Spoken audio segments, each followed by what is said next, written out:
Government college university Hyderabad میں 6 ستمبر کے موقع پر المنائے ایسوسی ایشن کی جانب سے ملی نغموں کے مقابلوں کا پروگرام رکھا گیا، جس میں مختلف کالجز اور یونیورسٹیز کے طلباء و طالبات نے حصہ لیا اور اپنے فن کا مظاہرہ کیا۔ Professor doctor Tayyaba Zarif, vice chancellor government college university Hyderabad,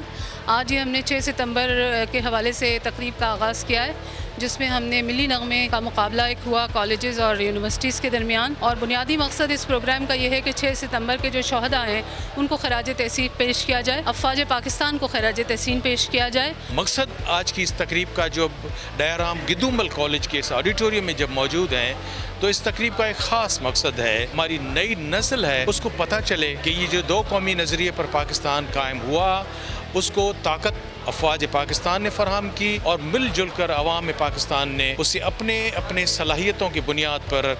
جیتا، جس میں آوازوں کا، شعراء کا، موسیقار کا بہت بڑا نام ہے۔ 6 ستمبر میں پاک فوج نے، ایئر فورس نے، نیوی نے جو کارنامے کیے، پوری دنیا نے بھی اس کو سراہا، تو ہم کیوں نہیں اس دن کو سیلیبریٹ کریں، اور کیوں نہیں ہم یہ چاہیں کہ لوگوں کو بھی پتہ چلے، نئی نسل کو بھی پتہ چلے کہ ہمارے لوگوں نے کتنی قربانیاں دے کر جو ہے اس ملک کو بچایا ہے۔ پروگرام میں ججز کے فرائض مرزا ڈاکٹر ذوالفقار اور سلطان گوندل نے ادا کیے۔ تقریب میں وائس چانسلر طیبہ ظریف، گورنمنٹ کالج، صدر چیمبر آف کامرس عدیل صدیقی کے ساتھ بڑی تعداد میں طلباء و طالبات نے شرکت کی۔ 6 ستمبر کے حوالے سے میں یہ کہوں گی کہ یوم دفاع کا دن ہے یہ، اس میں ہمارے فوجی بھائی جو تھے انہوں نے جنگ کری اور جنگ میں جیتے، وہ بہت سارے جو ہیں وہ ان کے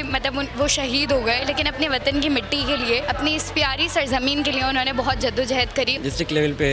بہت یونیورسٹیاں ہیں اور مجھے ایزیٹیشن فیل ہو رہی تھی، جب پرفارم کیا پھر دل بڑا ہو گیا، اور انشاءاللہ میں نے دل میں یہ انشاءاللہ ون کریں گے، انشاءاللہ ون کیا۔ 3rd پوزیشن ہمارے لیے بڑی ایک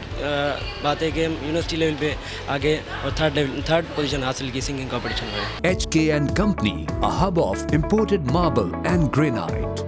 حاجی کرنل پشاور ماربل۔ تقریب کے اختتام پر المنائے کے صدر عبدالرحمان راجپوت اور وائس چانسلر طیبہ ظریف نے آنے والے مہمانوں کا شکریہ ادا کیا اور پھول و اجرک کے تحفے پیش کیے۔ مقابلے میں جیتنے والے طلباء اور طالبات کو شیلڈ، سرٹیفکیٹ اور کیش پرائز بھی دیے گئے۔ کیمرہ مین فہیم لودھی کے ساتھ شہروز حسن خان، حیدرآباد ٹائمز۔